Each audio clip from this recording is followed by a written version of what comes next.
The First Year of Marriage by Archpriest Pavel Gumerov from Grammar of Family Life, Part 3. What helps to overcome difficulties in the first year of marriage? What habits should become the norm? Is it worth it to fear conflicts?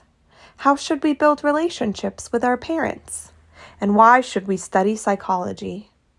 Archpriest Paul Gumerov speaks on all of this in this installment of our conversation. Hello, dear friends. We are continuing our conversation on family and family relationships. The theme of today's meeting is the first year of marriage. The first year is indeed a very important one in family life and the most difficult. It brings quite sorrowful statistics. If you take 100 divorces registered at any courthouse, you will see that 25% of them come from the first year of marriage. People couldn't even wait until the second year of family life. Why does it happen this way? They couldn't endure the difficulties of this time. Should we fear difficulties? The first year is a time of adjusting to one another. They already knew about this 3,000 years ago. We can read in the Old Testament that a youth entering into marriage was freed from every state and community work and duty, and didn't serve in the army, in order to settle his family life and build his family nest. This period is very important. He and she get used to one another. He and she are united in the collaborative building of their nest. Infatuation helps them very much. We know that infatuation will not continue forever. It continues, in all, for a few months or a year. As a rule, in marriage, it's already fading.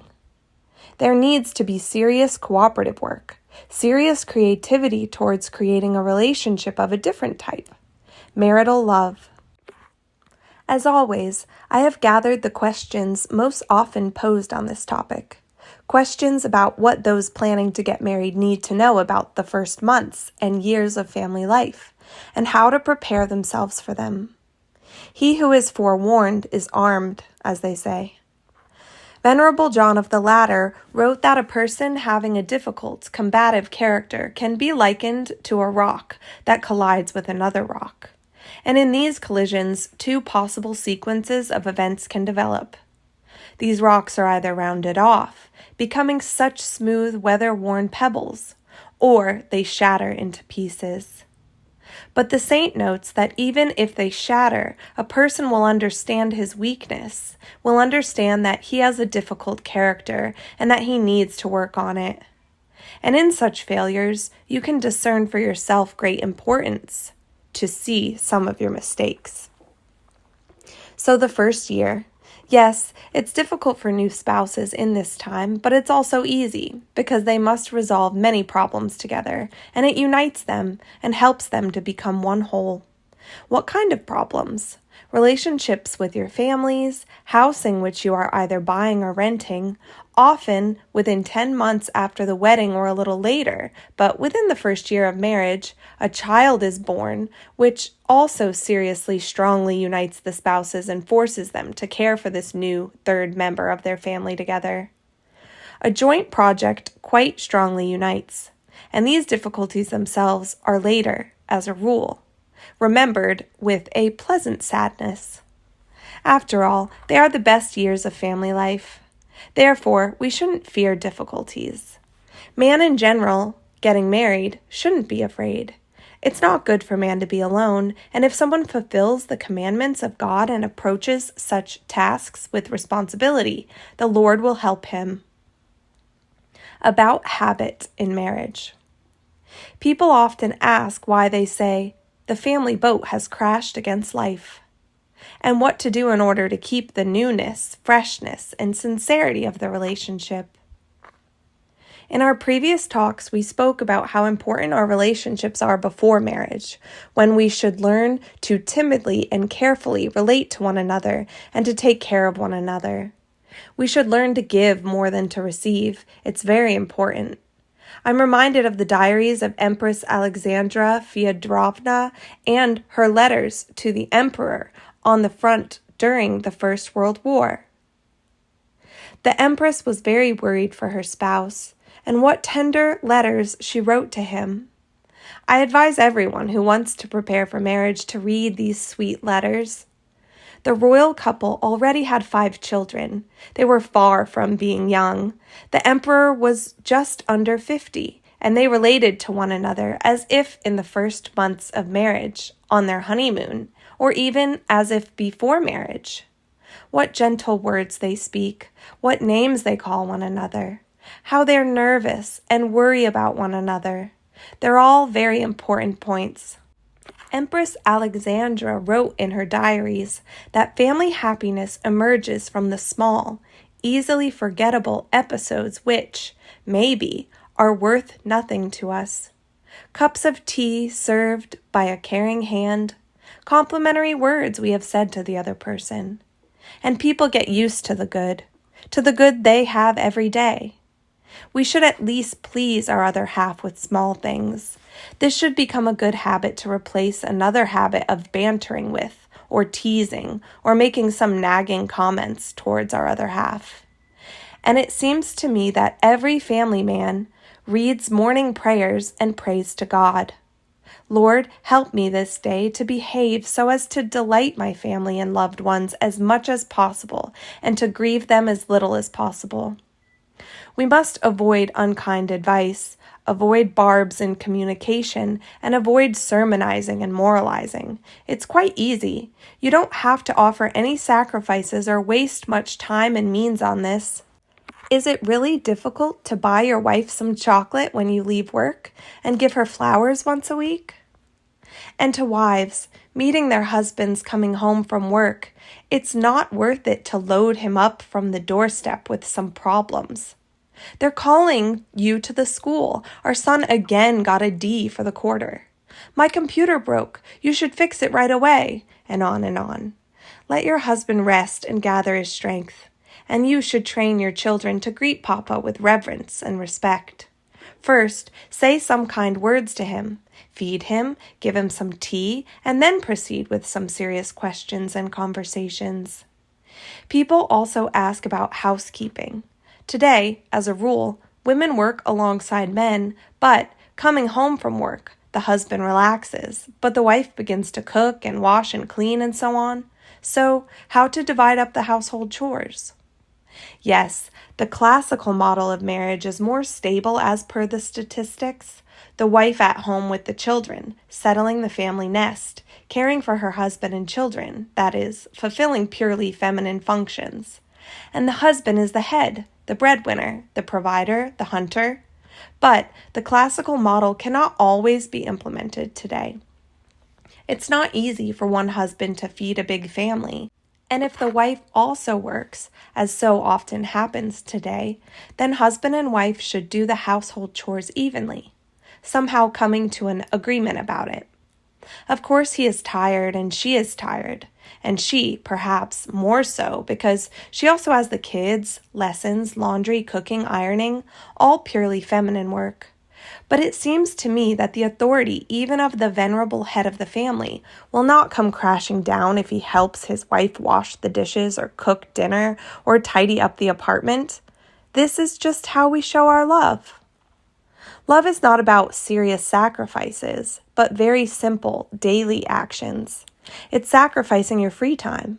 For example, when you are tired after work, but seeing that your wife is overwhelmed, you help her set the table, help her clear the table, and enlist the children.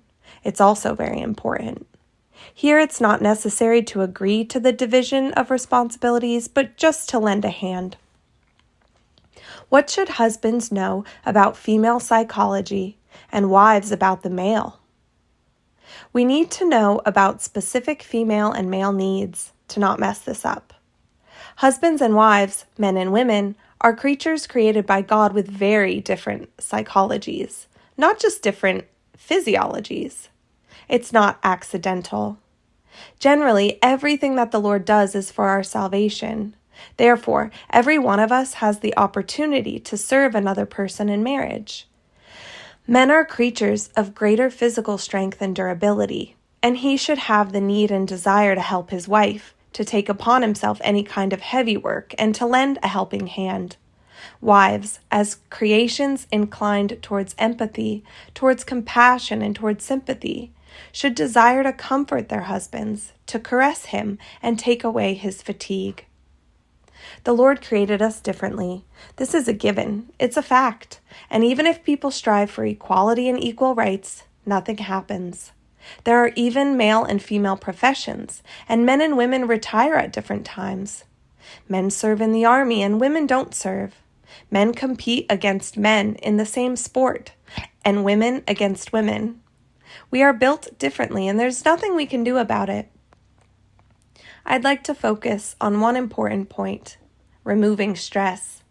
The reaction of men and women to stress is completely different, and spouses should know about this. Women remove stress most often by communicating. They even produce a specific communication hormone, oxytocin. When a man says some nice words to a woman and caresses her, her body produces these hormones which fight against stress. And when the husband comes home, the wife wants to communicate and chat with him. For women, it's generally very important to express themselves. We all know that girls begin speaking much earlier than boys. A man deals with stress differently. He needs some time to be alone. Generally, for men, periods of activity and passivity alternate. Even if a man sits at work behind his computer or handles some papers, without physical labor, not putting up posts or digging trenches, all the same it is for him a time of activity, and it must give way to a period of inactivity. So after work, it's very important for a husband to rest, to be alone and unwind. Wives should remember this. As I already said, don't immediately burden your husband having arrived home from work with any of your problems. Give him maybe an hour, place a guard around the door, and divert the children that they don't bother Papa. But, of course, it's preferable that the husband's stress won't take too long to subside, not hours, and to have time to do something with his family and to satisfy his wife's need to communicate. Why does a husband need peace? Here, again, it's all in the hormones. For a man to relieve his stress, for manly endurance, testosterone responds, a purely masculine hormone, and it is produced in a state of rest. It's not produced from communication, from exercise, or anything else. So, it's necessary to give your husband the chance to just sit, read, or watch a film. It's completely normal for him. Many wives don't understand this and think that if she has a need to talk, then the husband should listen and talk with her. Indeed, he should, but a little later. Men must absolutely satisfy a woman's need to talk.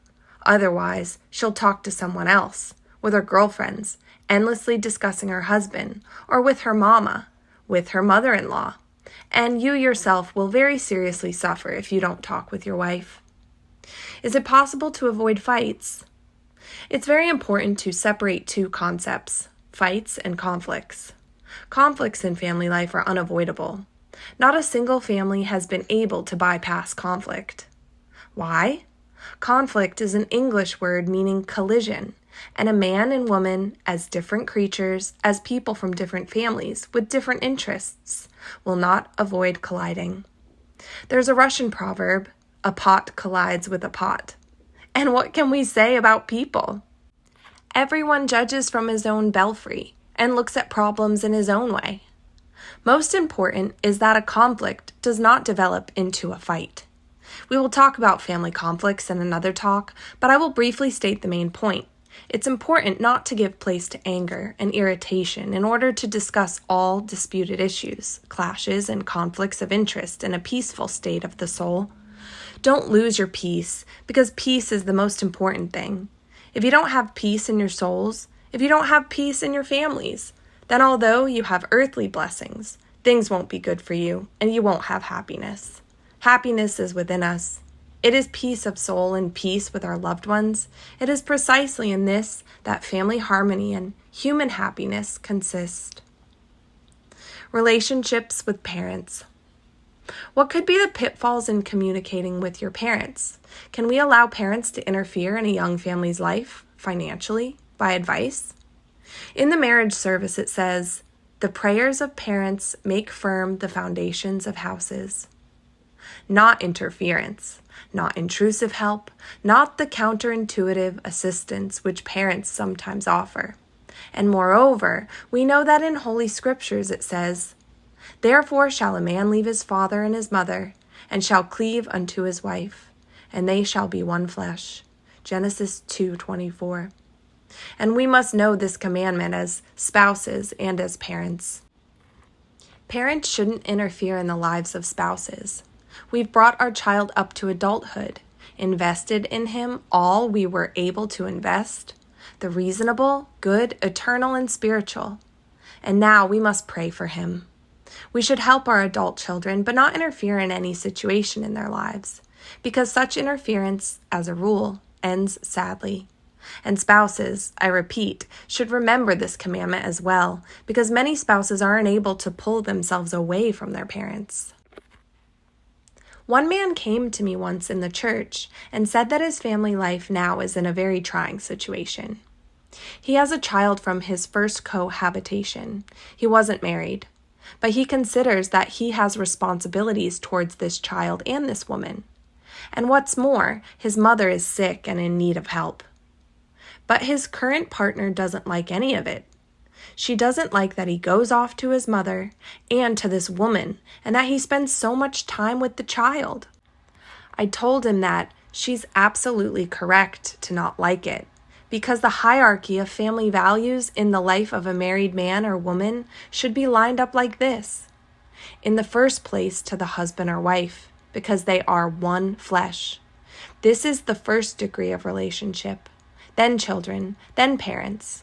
We have obligations before parents, of course, but we shouldn't place them on a higher level in the family hierarchy or consider them closer than the closest to us.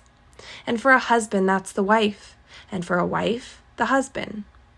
When this hierarchy is violated, our other halves inevitably suffer. Maybe mama is pleased that her son visits her often, but his wife, as a rule, is not pleased that her husband disappears to his parents.